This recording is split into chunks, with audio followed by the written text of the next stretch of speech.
Hello students, how are you all? Have a nice day. Students, lesson 2 हम पढ़ रहे हैं, उसका पार्ट फर्स्ट मैंने आपको पढ़ा दिया है. अब स्टूडेंट लेसन 2 के 2 पार्ट्स हैं. तो पार्ट फर्स्ट में अपने वही साउंड ऑफ म्यूजिक से रिलेटेड ही था. उसमें एवलिन ग्लेनी की स्टोरी हमने पढ़ी का हाउ टू लर्न, वो कैसे सीखती है टू प्ले म्यूजिक, संगीत बजाना. अब स्टूडेंट्स आप देखिए, अब ये पार्ट सेकंड हम पढ़ेंगे. तो स्टूडेंट्स इसमें भी एक बहुत ही एक लिविंग लीजेंड जो मैन है उस्ताद बिस्मिल्लाह खान, हम उनकी बायोग्राफी पढ़ेंगे. उनकी ऑटोबायोग्राफी है ये. स्टूडेंट्स बायोग्राफी का मतलब जीवनी होता है. तो स्टूडेंट्स पार्ट सेकंड लेसन का नेम है द शहनाई ऑफ बिस्मिल्लाह खान. ठीक है, द शहनाई ऑफ बिस्मिल्लाह खान, बिस्मिल्लाह खान की शहनाई. तो आपको पता चल गया होगा, एक अलग ही छवि या कोई चित्र उभर के आ गया होगा आपके मन मस्तिष्क में कि बिस्मिल्लाह खान जो है उस समय शहनाई बजाया करते थे. तो ये भी एक शहनाई भी एक वाद्य यंत्र है स्टूडेंट्स, इंस्ट्रूमेंट है.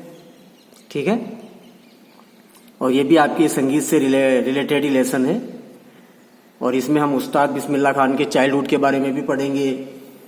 फिर धीरे धीरे उनकी ग्रोथ हुई, वो चाइल्डहुड से वो फिर टीन एज में आए तो उसमें वो क्या करते थे. फिर वो जब एडल्ट हुए, है ना, तो फिर उन्होंने क्या किया, तो उसके बारे में इसमें डिस्क्रिप्शन है, पूरा अकाउंट है उनका. तो part second the shehnai of Bismillah Khan. तो बिफोर यू रीड, इससे पहले कि हम लेसन पढ़ें, तो इसमें ये आपको पिक्चर्स दी हुई स्टूडेंट्स आप देख रहे हो. देखो इसमें लिखा हुआ है do you know these people, क्या आप इन सभी लोगों को जानते हो.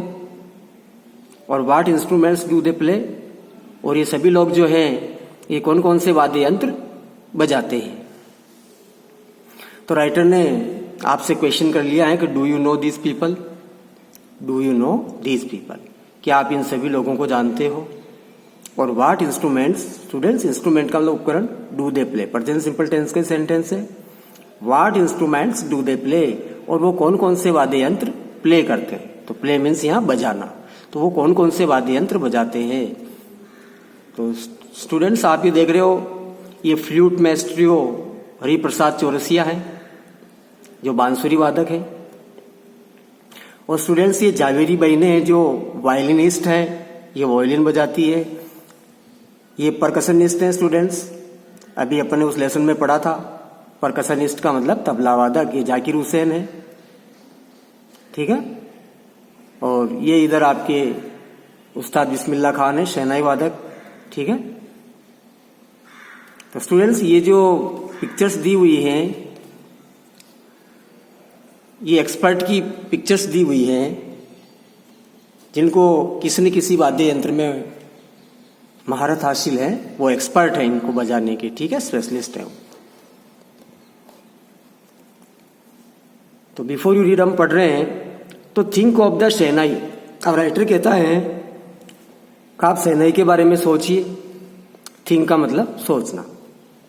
तो थिंक ऑफ द शहनाई का मतलब राइटर आपको ये एक्सप्रेस करना चाहता है कि यदि आप शहनाई के बारे में सोचते हो तो आपको कौन सा चित्र उभर आता है आपके मस्तिष्क में. तो हमारे मस्तिष्क में कौन सा चित्र उभर आता है भी, एक वेडिंग सेरेमनी का, एक विवाह समारोह का, या कोई शुभ अवसर का, कोई मांगलिक कार्यक्रम का, या पुत्र जन्म हुआ है किसी के घर पे तो उसकी खुशी को सेलिब्रेट करने का चित्र हमारे माइंड में उभर आता है. तो वही यहाँ इन सेंटेंस में ये बताया जाएगा आपको कि थिंक ऑफ द शहनाई, आप शहनाई के बारे में सोचिए. तो यदि आप शहनाई के बारे में सोचते हो तो the first thing you will probably imagine, तो वो पहली बात जिसकी आप शायद कल्पना करोगे, प्रोबेबली शायद, संभवतया, प्रोबेबली का मतलब संभवतया. ठीक है, और इमेजिन का मतलब वही सपोज, मानो, कल्पना करना. तो यदि हम शहनाई के बारे में सोचते हैं तो पहली चीज जिसकी तुम कल्पना करोगे वो क्या होगी? एक तो इज ए वेडिंग। वेडिंग का मतलब शादी। वेडिंग का मतलब होता है स्टूडेंट शादी। कोई शादी का समारोह है या ये सिमिलर ओकेजन या इसी से मिलता जुलता कोई समारोह है या अवसर है या फंक्शन, वही कार्यक्रम है। तो यदि कहीं अदर प्लेस पे या somewhere someone is playing the shehnai, कोई शहनाई बजा रहा है, तो फर्स्ट थिंग जो हम शहनाई के अबाउट सोचते हैं वो है कोई या तो कोई वेडिंग हो रही होगी, शादी का अवसर है भाई, ठीक है, या कोई फंक्शन चल रहा होगा, ये हम सोचते हैं पहले, ठीक है। तो यदि हम शहनाई के बारे में सोचते हैं तो the first thing you will probably imagine, तो वो पहली बात जिसकी तुम प्रोबेबली शायद संभवत या इमेजिन का मतलब कल्पना करोगे, वो कल्पना क्या होगी भी? इज ए वेडिंग, या तो या कोई शादी का समारोह है या सिमिलर ओकेजन। ओकेजन का मतलब स्टूडेंट्स अवसर या मौका, सिमिलर का मतलब एक जैसा, या कोई मिलता जुलता कोई अवसर है, समारोह है, फंक्शन है, कार्यक्रम है, ठीक है। तो फंक्शन आपके विद्यालय में भी होता है स्टूडेंट्स, वो वर्ड है ये। और आपके बॉडी पार्ट्स के फंक्शन अलग अलग जगह अलग अलग अर्थ है। कैसे कार्य करते हैं आपके बॉडी पार्ट्स, वो फंक्शन है, और जो आपके समारोह होते हैं वो फंक्शन कार्यक्रम होता है वो, ठीक है। एक तो हम ये सोचेंगे। और नेक्स्ट वुड प्रोबेबली भी उस्ताद बिस्मिल्लाह खान, और फिर आगे संभवतः उस्ताद बिस्मिल्लाह खान होंगे। और आगे जो हम सोचेंगे वो होंगे भी उस्ताद बिस्मिल्लाह खान, क्योंकि शहनाई के मैस्ट्रियो तो वही है, शहनाई के एक्सपर्ट, शहनाई को बजाने में निपुण, मैस्ट्रियो वादक वही है। तो इसके बाद जो छवि आएगी वो आएगी उस्ताद बिस्मिल्लाह खान की, ठीक है। ये देखिए बिल का पास्ट स्टूडेंट्स यहाँ वुड और यहाँ भी लग रहा है होंगे, प्रोबेबली संभवतः उस्ताद बिस्मिल्लाह खान। और आगे हम जिसके बारे में सोचेंगे वो कौन होंगे भाई? उस्ताद बिस्मिल्लाह खान होंगे, जो शहनाई मैस्ट्रियो है। ये आ गया स्टूडेंट्स वर्ड जो मैं आपको बोल रहा था अभी, मैस्ट्रियो। मैस्ट्रियो होता है स्टूडेंट्स वादक, जिसने उस इंस्ट्रूमेंट को बजाने की महारत हासिल कर ली है, वो उसका एक स्पेशलिस्ट हो गया, एक्सपर्ट हो गया है, ठीक है। तो मैस्ट्रियो का मतलब वादक, जो उसको प्रॉपरली अच्छी तरह से बजा लेता है। तो आगे जो हम सोचेंगे वो उस्ताद बिस्मिल्लाह खान होंगे, जो कौन है स्टूडेंट्स? शहनाई मैस्ट्रियो, जो शहनाई वादक है। वादक का मतलब उसको बजाने वाला, ठीक है, जो प्लेइंग दिस इंस्ट्रूमेंट, जो इस वाद्य यंत्र को बजाते हैं वो, ठीक है, जो इस वाद्य यंत्र को बजाते हैं। आगे जो हम सोचेंगे तो अगले व्यक्ति कौन होंगे भी? उस्ताद बिस्मिल्लाह खान होंगे संभवतः प्रोबेबली, जो शहनाई मैस्ट्रियो हैं, जो शहनाई के वादक हैं और प्लेइंग दिस इंस्ट्रूमेंट, इस वाद्य यंत्र को बजाते हैं। तो चलो स्टूडेंट्स, अब आपका ये लेसन स्टार्ट होता है, ठीक है। अब स्टूडेंट्स इसमें पहले आपको एक हिस्टोरिकल इवेंट बताई जा रही है भी, ये शहनाई किस प्रकार से आई, ये शहनाई पहले किस प्रकार का इंस्ट्रूमेंट था,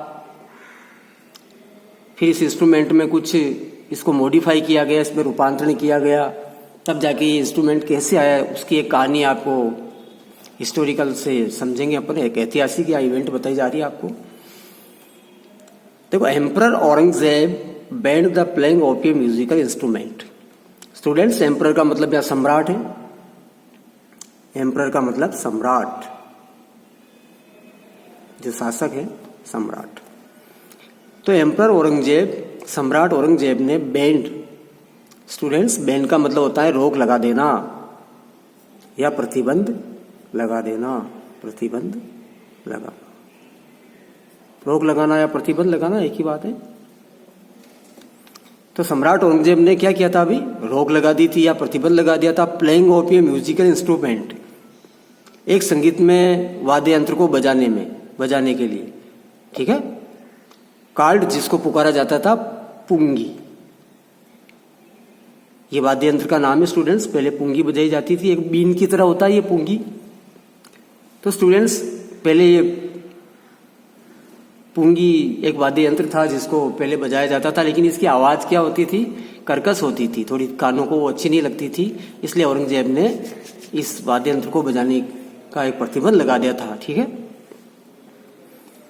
ये देखो, तो सम्राट औरंगजेब ने एक संगीत में जो इंस्ट्रूमेंट था पहले ये, जिसको पुंगी के नाम से कॉल किया जाता था, पुकारा जाता था, उसको बजाने का मतलब उसको बजाने का एक प्रतिबंध लगा दिया, अभी कोई भी मेरे किंगडम में ये पुंगी नहीं बजाएगा।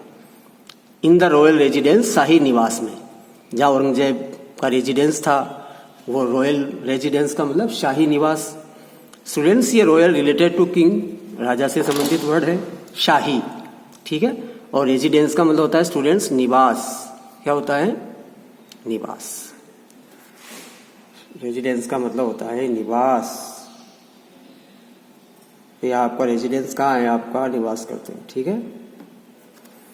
तो अपने शाही निवास में ये पुंगी वाद्य यंत्र, मतलब जिसको पुंगी के नाम से कॉल का मतलब पुकारा जाता था, तो सम्राट औरंगजेब ने इस संगीत में वाद्य यंत्र को बजाने पर रोक लगा दी थी, बैन कर दिया था इसको अपने शाही निवास में। फोर, यहाँ स्टूडेंट्स फोर का मतलब यहाँ कंजक्शन के रूप में है, क्योंकि यहाँ फोर का अर्थ लिए नहीं है स्टूडेंट्स, क्योंकि it had a Srila unpleasant sound, क्योंकि इसकी तीखी, कर्कश और असुहावनी आवाज थी, ठीक है। श्रील का मतलब यहाँ तेज, ठीक है, कर्कश, और अनप्लीजेंट जो हमें अच्छा नहीं लगता है, असुहावना, ये प्लीजेंट का अपोजिट है स्टूडेंट्स। प्लीजेंट का मतलब जैसे द वेदर इज प्लीजेंट, मौसम अच्छा है, मौसम सुहावना है, ये तो एडजेक्टिव वर्ड है स्टूडेंट्स। इसका अपोजिट बन गया अनप्लीजेंट, असुहावना। और स्टूडेंट्स यहाँ श्रील का मतलब आप कर्कश लिख सकते हो। श्रील का मतलब कर्कश, कर्कश का मतलब यहाँ तीखी, तेज, अच्छी नहीं लगने वाली आवाज थी, क्योंकि इस पुंगी की से जो आवाज निकलती थी वो थोड़ी कर्कश और असुहावनी ध्वनि थी। अब पुंगी बिकेम द जेनरिक नेम, इस प्रकार पुंगी उस जमाने में एक जेनरिक नेम हो गया। स्टूडेंट, जेनरिक नेम वो होता है जो हम किसी एक वर्ग को दे देते हैं, चाहे उस वर्ग में 100 जने हैं या 200 जने हैं, तो उनको एक मतलब एक नेम दे दिया जाता है। चाहे वो इंटेलिजेंट है तो वो इंटेलिजेंट है, चाहे वो क्रिमिनल है तो उनको क्रिमिनल के नाम से जाना जाता है ना। जैसे वो डिसऑनेस्ट है तो उनको बेईमान कहा जाता है, एक जेनरिक नेम दे देते हैं। तो स्टूडेंट्स, एक जेनरिक नेम वो होता है जो हम किसी एक वर्ग को वो नेम दे देते हैं, या किसी समूह को वो नेम दे देते हैं कुल मिलाकर के, ठीक है। और वो समूह उसी नाम से जाना जाता है, चाहे वो समूह ऑनेस्ट हो या डिसऑनेस्ट हो। तो ये जेनरिक नेम का मतलब वो है किसी वर्ग विशेष को एक नाम दे देना। इस प्रकार पुंगी को भी एक प्रकार का नाम दे दिया गया, भाई ये इंस्ट्रूमेंट जो है अच्छा नहीं है, ये आवाज इसकी कर्कश है, तीखी, अच्छी नहीं है, ठीक है। मतलब ये स्टूडेंट्स जो हैं कर्णप्रिय नहीं है इसकी आवाज, ठीक है। इस प्रकार से उसको एक खराब नाम दे दिया गया। तो जेनरिक नेम स्टूडेंट्स लिख लीजिए, किसी वर्ग विशेष को एक नाम दे देना, किसी वर्ग विशेष को एक नाम दे देना, या किसी समूह को एक नाम दे देना, जेनरिक नेम। तो पुंगी भी एक जेनरिक नेम हो गया उस जमाने में, कि ये सभी पुंगी को क्या कहते थे, भाई ये अच्छा साउंड नहीं है, अरे इसको हटाओ, इसकी आवाज कर्णप्रिय नहीं है, इसमें कोई मेलोडी नहीं है, स्वीट म्यूजिक नहीं है, सॉफ्ट म्यूजिक नहीं है, ऐसा कहते थे इसको, ठीक है। फॉर रिडेड नॉइज मेकर्स, अब स्टूडेंट्स रिडेड एक प्लांट होता है, सरकंडे वाला पौधा, जिसको काट करके एक फ्लूट बनती है, पुंगी बनाई जाती थी उस समय। तो ये रिडीड का मतलब होता है स्टूडेंट्स हवा से, मतलब इसमें छेद किए जाते हैं और इसमें हवा से बजाते हैं, फ्लूट टाइप, ठीक है। इसमें छेद होते हैं, ठीक है, अलग अलग छेद होते हैं, जैसे बांसुरी में होते हैं, तो पुंगी में भी 2, 3, 4 छेद हुआ करते थे, और ये लकड़ी की बनती थी। ये शायद स्टूडेंट्स यहाँ जो प्लांट के लिए आया है, जो सरकंडे वाला पौधा होता है वो। और नॉइज मेकर्स का मतलब, और ये शोर उत्पन्न करने वाला वाद्य यंत्र था, ठीक है। इसलिए इसको एक जेनरिक नाम दे दिया गया, भाई ये नॉइज मेकर्स है। सब इस वाद्य यंत्र को क्या कहते थे, नॉइज मेकर्स, हटाओ इसको, ये शोर उत्पन्न करने वाला वाद्य यंत्र है। और रिडेड का मतलब एक सरकंडे वाले प्लांट्स से उत्पन्न था। और फ्यू हैड थॉट, हाँ कुछ लोगों ने ये सोचा था, यानी वो सोच चुके थे। थिंक की थर्ड फॉर्म में students, think, thought, second, third भी यही होती है। और फ्यू का मतलब कुछ ही, यानी ज्यादा नहीं, नहीं के बराबर। मात्र कुछ ही लोगों ने ये सोचा कि it would one day B revived, कि एक दिन आएगा और ये पुंगी वाद्य यंत्र फिर से स्थापित हो जाएगा, यानी सभी लोग इसको फिर से पसंद करने लगेंगे। यानी वैसे स्टूडेंट्स, रिवाइव का मतलब होता है वापस जीवित हो जाना। कभी इसको सब डिसलाइक कर रहे हैं, लेकिन धीरे धीरे ये वाद्य यंत्र भी वापस प्रकाश में आ जाएगा, यानी इसको वापस फिर से स्थापित हो जाएगा। कुछ लोगों ने ऐसा सोचा कि it would one day B revived, ठीक है, कि एक दिन ये फिर से जीवित हो जाएगा, मतलब इसकी ये वाद्य यंत्र की फिर से इसको स्थापित कर दिया जाएगा। कुछ लोगों ने ऐसा सोचा। तो स्टूडेंट्स, वैसे रिवाइव का मतलब कोई चीज जो बिल्कुल निष्क्रिय हो गई उसको अपन वापस एक्टिव कर देना। कोई बेहोश हो गया तो वो वापस होश में आ जाता, तो वो रिवाइव हो गया, जीवित हो जाना। तो इस वाद्य यंत्र को पहले मतलब लोग पसंद ही नहीं कर रहे हैं, कोई बजा ही नहीं रहा, तो एक दिन ऐसा आएगा जब इसको सभी पसंद करने लगेंगे, यानी इसकी ये वापस स्थापित कर दिया जाएगा, ठीक है। कुछ लोगों ने ऐसा सोचा। अब ये barber of a family of professional musicians, एक पेशेवर संगीतकारों के परिवार का जो एक बार्बर था। स्टूडेंट्स, बार्बर का मतलब नाई और प्रोफेशनल का मतलब पेशेवर, व्यवसायी। म्यूजिशियंस का मतलब संगीतकार, फैमिली का मतलब आप समझते हो, परिवार। तो प्रोफेशनल का मतलब वही है, पेशेवर, व्यवसायिक, ठीक है, व्यावसायिक या पेशेवर, जो उसी पेशे से काम करता है। तो एक पेशेवर संगीतकारों के परिवार का जो एक बार्बर था, बार्बर का मतलब नाई था, हु हैड एक्सेस, जिसकी पहुंच थी। एक्सेस का मतलब स्टूडेंट्स यहाँ पहुंच है, भाई आपकी एक्सेस प्राइम मिनिस्टर तक है या एमएलए तक है, ऐसे जिसकी पहुंच थी टू द रॉयल पैलेस। देखो, एक शाही निवास तक, एक शाही घर तक, यानी उस सम्राट औरंगजेब के स्थान तक, उस महल तक, उसकी शाही महल। स्टूडेंट्स, पैलेस का मतलब महल होता है। तो उस पेशेवर संगीतकार की पहुंच कहां तक थी भी? उस शाही महल तक उसकी पहुंच थी। तो उस बार्बर ने क्या किया? अभी डिसाइडेड, उसने निश्चय कर लिया, टू इम्प्रूव, सुधारने का, टोनल क्वालिटी, इसका आवाज संबंधी गुण। भाई पहले तो ये कर्कश आवाज दे रही है, अब इसकी आवाज मीठी कर देते हैं, तो कुछ इसमें कुछ इसकी बनावट में अंतर आ जाए, कुछ इसको और अलग कर दिया जाए, ऐसे। तो उसने बार्बर ने क्या किया? अभी डिसाइडेड, उसने निश्चय किया, टू इम्प्रूव, इम्प्रूव का मतलब सुधारने का, टोनल क्वालिटी का मतलब इसका आवाज संबंधी गुण, ऑफ द पुंगी का मतलब पुंगी का। तो उस नाई ने इस पुंगी के ध्वनि या आवाज संबंधी जो इसका गुण है उसको सुधारने का उसने निश्चय कर लिया। और ही चोज ये पाइप। स्टूडेंट, चूज का मतलब चुनना है, सेकंड फॉर्म में। अब उसने एक पाइप चुन लिया with a natural hollow stem. Students, natural का मतलब प्राकृतिक, होलो का मतलब स्टूडेंट्स यहाँ खोखला है।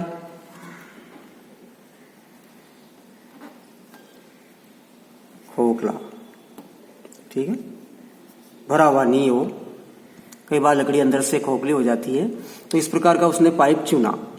ये होलो स्टेम, स्टेम का मतलब किसी पेड़ के तने को कहते हैं स्टूडेंट्स, स्टेम का मतलब तना, स्टेम का मतलब तना। तो उसने क्या किया? अभी एक पेड़ का जो खोखला तना था ना, उसको उसने ले लिया, चुन लिया। That was longer and broader than the पुंगी, जो तना पुंगी से थोड़ा ज्यादा लंबा था और ज्यादा चौड़ा था, ठीक है। ये कंपैरेटिव डिग्री आई है स्टूडेंट्स। जो पुंगी से वो जो तना उसने खोखला तना, जो होलो स्टेम लिया उसने, खोखला तना, होलो स्टेम नेचुरली था, वो पेड़ का प्राकृतिक था, तो वो पुंगी से थोड़ा ज्यादा लंबा था और पुंगी से थोड़ा और ज्यादा चौड़ा था। एंड मेड 7 होल्स, और फिर उस बार्बर ने क्या किया? अभी उस खोखले तने पर 7 छेद किए, यानी मेक की सेकंड फॉर्म में मेड बनाए, 7 छेद बना दिए। On the body of the pipe, उस पाइप की सतह पर, यानी उसके ऊपर, सरफेस का मतलब उसके ऊपर, उसके बॉडी पर, उसके बाहर ऊपर सतह पर उसने 7 छेद कर दिए। और when he played on it, और जब उसने नाई ने इसको बजाया, वही क्लोजिंग एंड ओपनिंग, इसको बंद करते हुए खोलते हुए, यानी एक छेद पर आप उंगली रख रहे हो तो दूसरे पर नहीं रख रहे हो, ऐसे। तो जब उसने इस 7 छेद बनाए थे, तब उसने closing and opening some of these holes, तो जब उसने इनमें से कुछ छेदों को बंद करते हुए और खोलते हुए जब उसने इस वाद्य यंत्र को बजाया तो हुआ क्या, सॉफ्ट एंड मेलोडियस साउंड्स। तो इससे एक बहुत ही कोमल और मधुर जो ध्वनियां हैं वर प्रोड्यूस्ड। ये देखिए,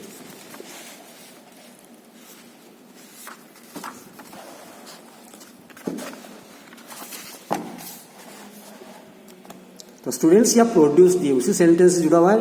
प्रोड्यूस का मतलब होता है उत्पन्न होना। क्या होता है स्टूडेंट्स? उत्पन्न होना। तो फिर हुआ क्या, जैसे उसने इन चित्रों को बजाया बंद करते हुए खोलते हुए, तो क्या हुआ, ये सॉफ्ट एंड मेलोडियस। तो स्टूडेंट्स सॉफ्ट का मतलब तो कोमल है, मेलोडियस का मतलब लिख लो आप यहाँ मधुर।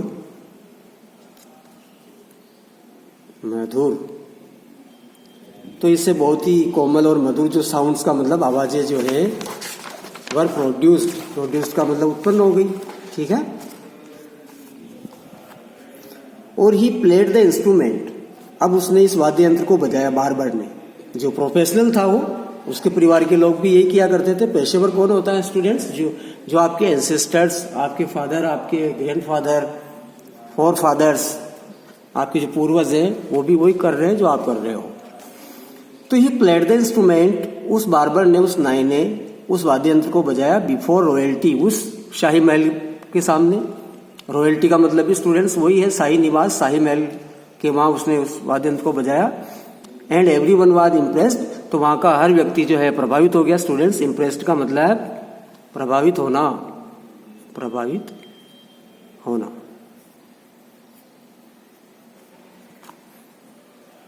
ठीक है। रॉयल्टी का मतलब वही है शाही निवास के सामने, शाही घर पर जब उसने महल पर वो बजाया तो सभी जने इम्प्रेस हो गए।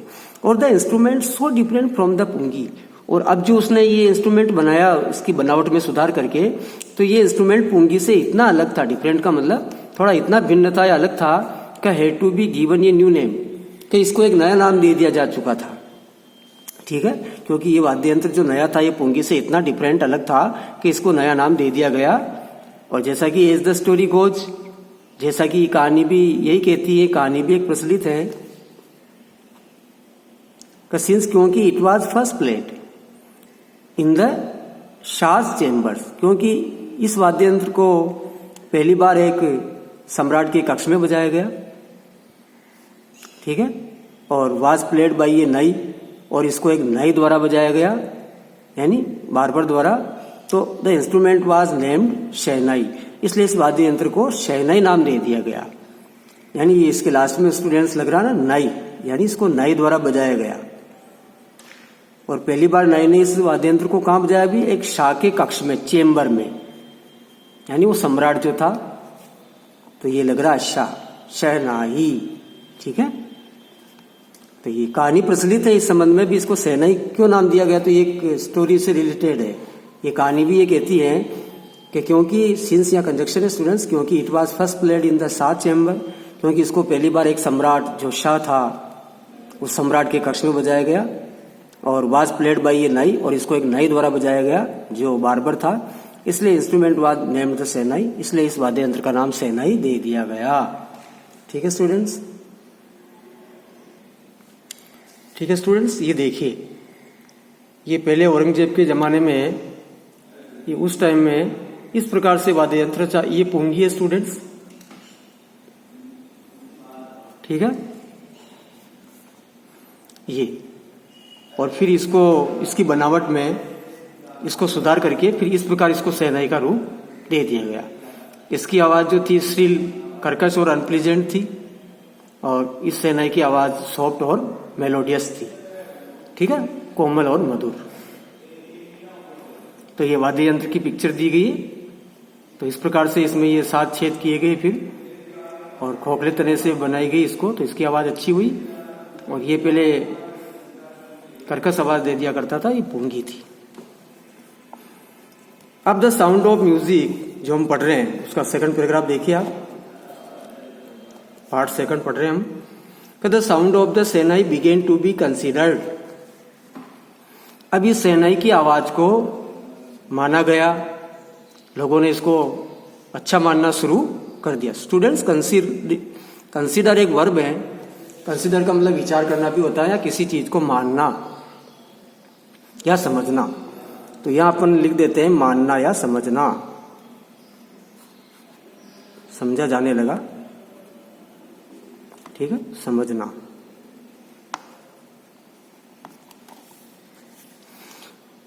ऑस्पिशियस स्टूडेंट्स, ऑस्पिशियस का मतलब होता है शुभ या मांगलिक, ठीक है, शुभ या मांगलिक, शुभ। तो शहनाई की जो साउंड है, उस शहनाई की आवाज को लोगों ने बहुत ही शुभ मानना शुरू कर दिया है। बिगिन की सेकंड फॉर्म में बिगिन, टू बी कंसिडर्ड का मतलब इसको अच्छा माना गया, इसको शुभ मानी गई इसकी साउंड, इसकी आवाज को। एंड फॉर दिस रीजन, इसी कारण से, एंड फॉर दिस रीजन और इसी कारण से, it is slit plate still adverb है स्टूडेंट, अब भी, और इसी कारण से शहनाई को अब भी बजाया जाता है इन टेम्पल्स, मंदिरों में, ठीक है, और इसी कारण से इस शहनाई को अब भी मंदिरों में बजाया जाता है, ठीक है। And is an indispensable component of any north Indian wedding. और ये जो शहनाई है स्टूडेंट्स, यहाँ इंडिस्पेंसेबल का मतलब होता है अति आवश्यक, कंपोनेंट का मतलब ऐसे अवयव है या भाग है, और नॉर्थ इंडियन वेडिंग का मतलब होता है स्टूडेंट्स उत्तरी भारतीय विवाह, ठीक है। तो उत्तर भारत में जो भी विवाह होते हैं, उन विवाहों में, उन शादियों में शहनाई को जनरली बजाया जाता है, ऑलवेज, है ना, जनरली इसको बजती है शादी के ओकेजन पर। तो इसको आज भी मंदिरों में बजाया जाता है, और it is and indispensable. Students लिखिए आप, इंडिस्पेंसेबल का अर्थ अति आवश्यक, अति आवश्यक, अति आवश्यक। कंपोनेंट का मतलब भाग समझिए यहाँ। तो आज भी शहनाई जो है उत्तर भारतीय विवाह की, उत्तर भारतीय जो शादियां होती हैं उनकी एक आवश्यक भाग है। तो उत्तर भारतीय जो विवाह होते हैं, वेडिंग होती है वहां शादियों में, तो उन शादियों में शहनाई जो है एक इंडिस्पेंसेबल कंपोनेंट है, यानी अति आवश्यक भाग है। यानी उत्तर भारतीय जो शादी, उत्तर भारत में जो शादियां होती हैं वहां शहनाई को अवश्य बजाया ही जाता है, ठीक है। कंपोनेंट का मतलब आप भाग समझ लीजिए आप। अब इन द पास्ट का मतलब प्राचीन काल में, भूतकाल में, the shehnai was part of the नौबत। ये शहनाई क्या थी भी? एक नौबत का ही हिस्सा थी, एक नौबत का ही एक भाग थी। स्टूडेंट्स, नौबत होता है ग्रुप ऑफ 9 आर्टिस्ट, एक 9 कलाकारों का समूह क्या कहलाता है? नौबत, ठीक है। और ये भोजपुरी सब गाने में भी इसका जिक्र होता है, नौबत का। भोजपुरी जो सॉन्ग होता है उसमें नौबत शब्द आता है। तो शहनाई जो थी प्राचीन काल में, ये एक नौबत का ही भाग थी, ये लिखा हुआ है, या ट्रेडिशनल इंसेम्बल ऑफ 9 इंस्ट्रूमेंट्स, ठीक है। तो स्टूडेंट्स, इंसेम्बल्स का मतलब क्या होता है? जिसको ग्रुप में समझा जाता है इसको, ठीक है। ग्रुप में जो चीज बजाई जाती है, जैसे 9 कलाकार गा रहे हैं, बजा रहे हैं, तो वो नौबत हो जाएगा। और ट्रेडिशनल इंसेम्बल ऑफ 9 इंस्ट्रूमेंट, और ये 9 वाद्य यंत्रों का एक समूह थी। ट्रेडिशनल का मतलब होता है स्टूडेंट्स पारंपरिक, जो परंपरा से हम करते आ रहे हैं वो ट्रेडिशनल है। पारंपरिक लिख लीजिए आप इसका अर्थ, पारंपरिक। ट्रेडिशन परंपरा होती है, पारंपरिक, पारंपरिक यानी परंपरा से जो हम बजा रहे हैं वो पारंपरिक हो जाता है स्टूडेंट्स। तो प्राचीन काल में शहनाई जो थी एक नौबत का ही भाग थी, जो ट्रेडिशनल पारंपरिक इंसेम्बल ऑफ 9 इंस्ट्रूमेंट्स, ये 9 वाद्य यंत्रों का एक समूह थी। फाउंड एट रॉयल कोर्ट्स, और इस समूह को कहाँ पाया जाता था अभी? शाही दरबारों में। पहले लोग शाही दरबारों में जाया करते थे, जो राजा के दरबारी होते थे या जो शहनाई बजाने में मतलब निपुण होते थे, उनको राजा के दरबार में जाकर वहीं बजाया करते थे वो 9 कलाकार, ठीक है। ये फाउंड का मतलब जिसको पाया जाता था, जो देखी जाती थी एट रॉयल कोर्ट, शाही दरबार में, यानी इसको शाही दरबार में देखा जा सकता था। और ये 9 कलाकारों का समूह नौबत जो ट्रेडिशनल इंसेम्बल ऑफ 9 इंस्ट्रूमेंट, जो 9 कला मतलब 9 वाद्य यंत्रों का एक समूह, ठीक है, जिसको ग्रुप में बजाया जाता था, ठीक है। और टिल रिसेंटली का मतलब अभी तक, अभी हाल तक, इट वाज यूज्ड, इसका उपयोग किया जाता था ओनली इन टेम्पल्स, मात्र मंदिरों में, एंड वेडिंग्स, शादियों में, ठीक है। यानी टिल रिसेंटली का मतलब अभी कुछ समय तक तो इसका प्रयोग कहाँ किया जाता था स्टूडेंट्स, मंदिरों में, और वेडिंग्स का मतलब शादियों में। लेकिन इसको और सेनाई को और एक उच्चतर मुकाम पर ले जाने का जो क्रेडिट जाता है वो उस्ताद बिस्मिल्लाह खान को जाता है। पहले इसको एक शाही निवास तक ही समझा जाता था, सीमित दायरा था, लेकिन इस दायरे को और आगे किसने बढ़ाया भी, उस्ताद बिस्मिल्लाह खान ने। तो वही बात इसमें लिखी हुई है कि the credit for bringing this instrument, इस वाद्य यंत्र को लाने का जो श्रेय है, क्रेडिट का मतलब श्रेय,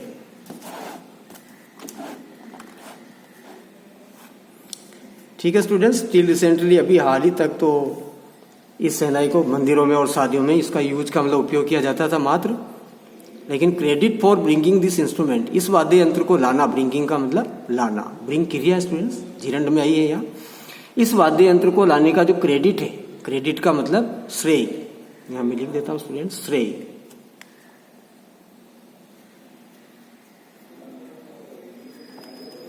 और on to the classical stage का मतलब एक शास्त्रीय मंच पर।